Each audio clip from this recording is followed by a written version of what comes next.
It is Friday, January 1st, 2016. Let's talk PlayStation. Like I mentioned last week, there's really not a whole lot going on in the games industry, so I said we'd be doing possibly other videos for LTPS for the coming weeks, and this one lines up pretty nicely with what we did last year, which is our predictions video. We've done it for 2 years now, and this will be our third year. Annual predictions video, PlayStation predictions we'll be doing, so I'll be giving 10 predictions for what I think Sony's going to do in 2016 in regards to PlayStation, and also we're going to be covering up my predictions from last year and seeing just how accurate they were. So that's what we're going to do right now. There's really no news stories to talk about right now other than Sony saying that they have unprecedented amount of games for 2016 for PS4, but that's kind of a PR thing where they're going to tell you, hey, be excited for 2016, because why wouldn't they want you to do that? So right now we're going to do our 2015 predictions. We'll go over every single bullet point, see how accurate I was. I'll put a timestamp right here if you want to go right to the 2016 predictions, but right now let's do the 2015 ones. So number one, I said Sony Santa Monica reveals a new God of War and it won't release until 2016. This did not happen, absolutely no whatsoever. So we do know Sony Santa Monica is working on a new God of War. We know that for a fact. This basically did not happen whatsoever. I'm assuming it will happen in 2016, which will go into my predictions later. Number two, Sony brings back Parappa the Rapper. My reasoning for this, I guess last year, was that Sony's being very nostalgic recently, especially with the fact that just at PSX in December, Sean Layden was wearing that Crash Bandicoot shirt. So, I mean, the kind of stuff that they're constantly doing made me think, they'll probably really revisit an old franchise or something. And, I mean, if you want to get technical, I kind of got that right because they brought Parappa the Rapper to the PS2, or to PlayStation 4 via the premium PS2 games, but that doesn't really count. So, number three, I said PS1 and PS2 Classics come to PS4 via PS Now or Emulation on PSN. I got this half right, I guess.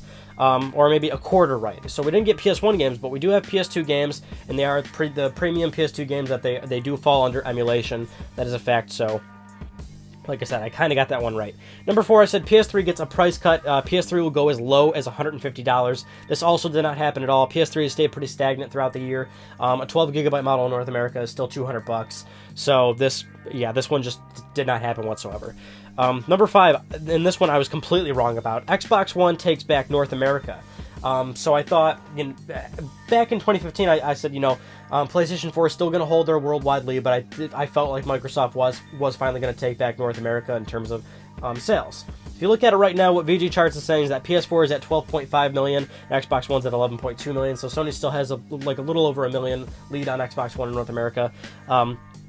And also, if you've just been following NPD numbers throughout the entire year, you'll notice PS4 was winning pretty much every single month, which would tell you that Xbox One was just not going to catch up, despite the fact that Xbox One did have a few months, but PS4 had outsold the majority of them. So, and that probably will stay the same if Xbox One keeps their pace, which is that Xbox One's still doing good, still getting a lot of quality releases. Microsoft's been doing really well with the system, but it's just like, it seems like no matter what Microsoft does, they cannot get Sony's numbers.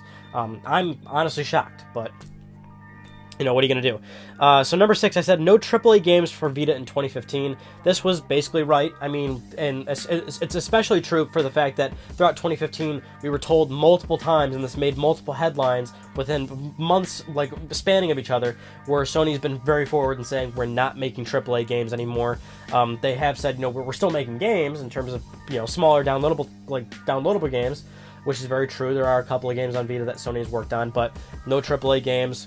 Other than that, I mean, there's a few other publishers that have released a few games that were retail releases, but AAA we always think of something really, really big, I don't know, just some sort of major franchise, like Killzone, Uncharted, or Call of Duty, or Vita did not get any kind of games like that. And that said, number seven, I predicted that Sony will acquire a studio in 2015. Now, if you have seen the one Ryan on Gaming topic we did maybe a month ago now, it was will Sony buy more studios? And in that video, I actually touched on this prediction that I know I made. And I was like, I did feel that way in 2015. I don't feel that way anymore. And especially true because Sony has been doing so well with PlayStation 4, you'd think they would buy a new developer or a new studio or something. But that's not really the case anymore, considering how Sony's been kind of changing their business strategy a little bit. I mean, they're doing a lot of third-party stuff. Whether it's, the exclusivity of Street Fighter V, partnering up with Kojima, the Call of Duty map exclusivity now for 30 days, Star Wars Battlefront, Destiny. I mean, they've got all these sort of third-party relations now that they're really focusing on. So I just feel like that's not something they're gonna be doing anytime soon, is acquiring a new studio. But Sony has always been, Sony constantly says like, oh, we're still, you know, we're absolutely still looking into these things and stuff like that. So it's not necessarily surprising if they do buy a studio, but I'm not expecting it anytime soon right now. Number 8, I said Sony gets aggressive with TV on PlayStation 4. This was before PlayStation View came out. I just felt like, you know, Sony's in such a good place with PS4 that they're finally going to double down on the multimedia features of PS4, which they kind of did. I mean, PS View did launch on PlayStation 4. A couple other TV applications have launched on the system, though that's not necessarily, I guess, Sony's, you know, doing. I mean, you know, when other what do you call it, streaming services or something jump onto, you know, PS4, that's kind of like their thing. That's kind of them jumping forward and saying, let's offer our services on this platform now or something. Unless Sony did approach these companies, but we don't really know that for a fact. Overall, I'd say that one's kind of hard to judge. Obviously, they did do some more TV stuff, but aggressive, I think that's kind of stretching it. I don't know if they really got aggressive with TV. Number 9 was sales predictions. So I predicted that PlayStation 4 would sell 33 million units. By the way, I did very good on these. I predicted PS4 would do 33 million. The result is, and this is what VG Charts is saying right now, 33.2 million. PlayStation 3, I predicted 86 million. The result is 86.17 million. Vita is I predicted 11 million. The result is 12.6 million. So I'm pleasantly surprised that Vita actually did better than I thought it would. Of course, everyone's going to probably mention, like, VG Charts isn't all that accurate. It's not, of course, it's not completely accurate, but it is, like, one of the best sources to actually get some hard numbers about these things. Give or take a few 100,000, or maybe 1 or 2 million, or not even that, like 0.5 million or something. But VG Charts, for the most part, actually is more accurate than people give it credit for. So yeah, I did pretty well on the sales predictions front. And then the last one, number 10, Sony developers finally show us their games. I said Guerrilla Games would show Horizon. They did that. Polyphony Digital shows GT7. They showed GT Sport. And Sony Bend reveals their game, and they did not do that. So I did okay. Probably could have done better. A few of the predictions I did that I got right were, I guess, more safe bets. But, you know, overall, I mean, yeah, I think I did okay.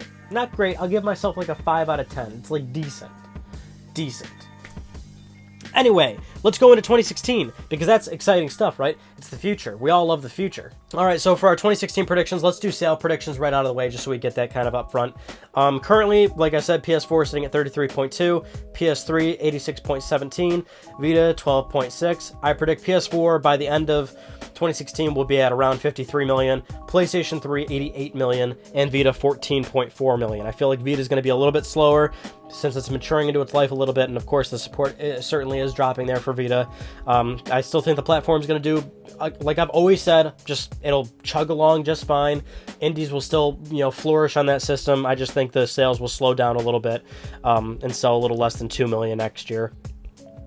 PlayStation 4, you know, sold like what, 17 million this past year, so I'm actually thinking that they're going to do a little bit better than that, around 20 million systems more, also due to the fact that the system is at a lower price, and 2016 has so many great things, whether it's Uncharted 4 or PlayStation VR. There's going to be a lot of exciting things for PS4, and I think that's going to move a few more extra units.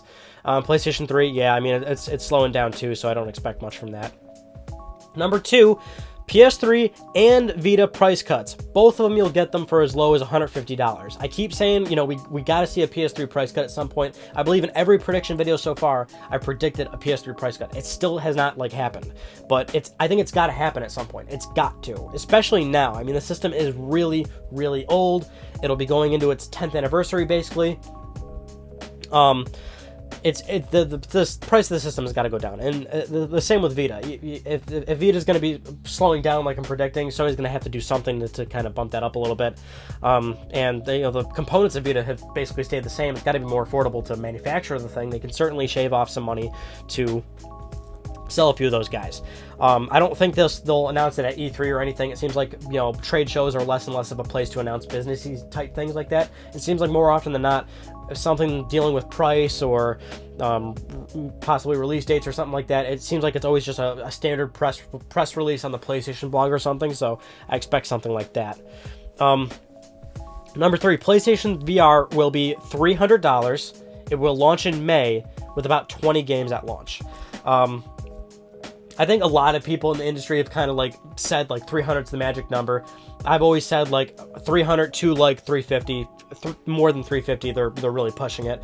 Under 300 is a little bit unreasonable in terms of like the actual hardware, and it'd be a little absurd if they sold it for under 300 bucks. So I feel like 300 again is like the smooth spot, and that's kind of a safe bet. Everybody's like saying it's probably going to be 300 bucks.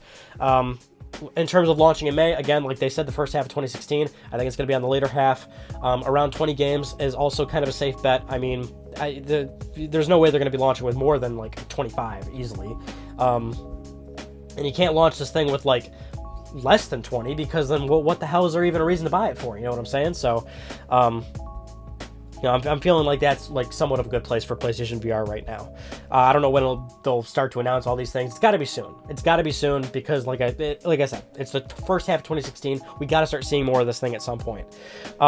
Number 4, I feel I have no confidence in this whatsoever, which is a little upsetting because it seems like something that should absolutely be happening. PlayStation 4 Slim announced at E3. Why do I feel no confidence in this? Because there has been like absolutely no indication, rumor, the slightest little piece of salt out of the industry that this is actually going to happen. But I'm compelled to still list this because it's what Sony does. They are absolutely due for this now within 2016, or at the very least start working on it or something like that. You know, and I've listened to a few other people in the industry say like, oh, they're like, there's no way Sony would do a slim PS4, and I'm like, what pipe are you smoking, dude? They've slimmed every single PlayStation they've ever had. Sony loves revising their hardware, so absolutely PS4's got to get a slim version at some point, right? So I don't know. Like I said, I have no confidence that this is going to happen, purely based on the fact that, especially within the industry, because so much stuff does leak, you would have to imagine you'd see something like this soon. But we've gotten absolutely no indication whatsoever. But I'm going to stick with it. Sony does this. It's in their DNA. So maybe we'll see it like at E3 or something. A slim PS4. Number 5. New God of War and Sony Ben game announced. Ben's game is a new IP. Both will be released in 2017. You know, I'm including this all into one prediction for the pure fact of, like, I'm more than certain these things have to happen in 2016. Just given the fact that by the time that they're released, it would be too late, you know? Like, these games have to get announced first, then we have to have a year, up to 2 years of pre-release. And you know what I mean by pre-release. Building up the hype, interviews at trade shows, slow releases of like trailers and information and all that stuff. We still have to have all that stuff. So they have to get announced in 2016 if they're even going to be relevant by the time they come out. So we have to see these games at some point. And Ben, again, like, yeah, it's got to be like a new IP. Sony's talking about how big Ben's game is going to be, and that it is their like most ambitious title. It's got to be something new. Number 6, Sony nabs another AAA third-party console exclusive, and this is something that we don't know about. So like, we know about like Street Fighter V, you know, we know about the new Kojima partnership, but like I mentioned earlier, it seems like that's Sony's strategy going forward. Rather than possibly acquiring a new studio, they're going to be focusing a lot on their third-party relations, and I feel like they're going to be in a place where they are once again going to nab another big AAA game from who knows? Maybe it'll be Capcom again. Maybe Ubisoft. Sony has a good relationship with Ubisoft, although that's kind of doubtful. Possibly EA or something. I like some developer. Like, I don't know. I don't know what title or where it would come from. I just think that it's certainly in the cards given what Sony's been doing recently. And I do say console exclusive because that's another thing. Like, it will be like console exclusive. This will probably be a title that will also release on PC. That's just what I'm feeling. Number 7. Name changes will finally come. In 2016, I think it's finally going to happen. Now, for how many years I've been doing this channel, you know, I always say, and I've always kind of, I hate to use the word defend, but for lack of a better word, defend Sony in this regard. When they say they can't do name changes, it seems like they probably have a pretty damn good reason for it. It's free money, basically, to charge people to change their name, you know, more than once or something like that. You know, it's just easy money. When Sony comes out and says, you know, like, it's actually not as easy as you think, it's probably true, you know? But I think it's finally going to happen in 2016 because there's just so much pressure on them at this point, especially given that recent little survey they sent out a few months ago about, you know, what features do you want, and they acknowledge it there. Of course, Shuhei's acknowledged it many times about PSN name changes, and he's the one that is constantly saying, well, you know, we're not sure if we can do it. I think it's gotten down to the wire where they've acknowledged it so much that they're certainly working on it. I feel like 2016 is finally the year where they'll do it. I have no clue when they'd announce something, when they'd announce it or something. I just feel like it's finally time that they'll have it ready, and you know, we can all throw a big ass party. Number 8, PlayStation Now subscription price lowers, more games are added, Sony still won't talk numbers. I think PlayStation Now, you know, Sony's still going to get pretty aggressive with it in terms of like, you know, recently we know that they have a little special offer where it's $100 for a full year, which actually, if you work out to the monthly price of that, it's actually extremely low, like in Netflix and Hulu numbers in terms of the price you're paying. So that's cool, but I think they're going to have to do like a new permanent price drop where you can also pay by month, so they're not making you pay an upfront yearly price. I think they'll add even more games to it. They're like over 250 now. Maybe they'll be up to like 400 by the end of the year, but they still won't talk numbers. And what I mean by that is, you know, Sony's not telling us how many people are subscribed to it. Sony's not telling us how much people play on it or anything like that, because they're probably ashamed of the numbers. The numbers probably are not good. PlayStation Now is probably not doing that well. So despite the fact that they're going to be still supporting PS Now and doing lots of stuff with it, I think by the end of 2016 it'll still be like this just stepchild where nobody's talking about it, and Sony doesn't want to talk about it either. Number 9, Sony skips Gamescom again, and they'll do more Paris Games Week and PSX.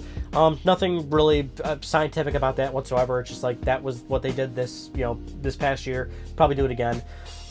It seemed to work out fine for them. They want to space out their events nice and evenly, so they have their announcements kind of evenly spaced out throughout the year and not just bombarding the press and everything with all this big stuff. And the number 10, Uncharted Golden Abyss and Killzone Mercenary come to PS4, and possibly any other Vita games that haven't already come over to PS4. That's like been a big trend recently, whether it's a PS3 game going to PS4 or a Vita game going to PS4. Everything's going to PS4, and there's still a lot of big Vita titles that have not come to PS4. And some people see this as a bad thing because it's taking away exclusives from Vita, but I think it's what I've always mentioned about Vita is like, why don't you see AAA games on Vita anymore? Why doesn't Sony do it anymore? They probably lost money on those games, and they want to make their money on those games, so they'll probably bring them over to PS4 at some point, I would assume. Which wouldn't be a bad idea, because PS4 is a healthy platform, and those Vita games could sell probably a lot more on PlayStation 4 easily. Anyway, that's it. Those are my 10 predictions for 2016. Some of them bad, most of them good. I hope they happen. If they don't, oh well, then I didn't do that well. We'll cover it up at the end of 2016, or I guess technically the start of 2017, and then we'll do our 2017 predictions, and then so on, and then so forth. In terms of what else was on the channel this week, the Ride On Gaming topic was PS3's defining year within that console's life cycle. What was the defining year of that console that really brought it up on top and really made it kind of get into a much better, more comfortable place that it is in now, or at least that it was in, because now it's slowing down. But and also the Sly Cooper Let's Play is finally out, which is awesome. So we're finally doing that. We're going through that game really quickly, actually. I just recorded like 2 other parts the other night, and that, like I said, the game's pretty short, so we'll get through it pretty quickly, but I hope you all enjoy it. That concludes this week's episode of Let's Talk PlayStation. I'm Ryan Benecki. Thank you all so much for talking with me. I'll see you guys next Friday.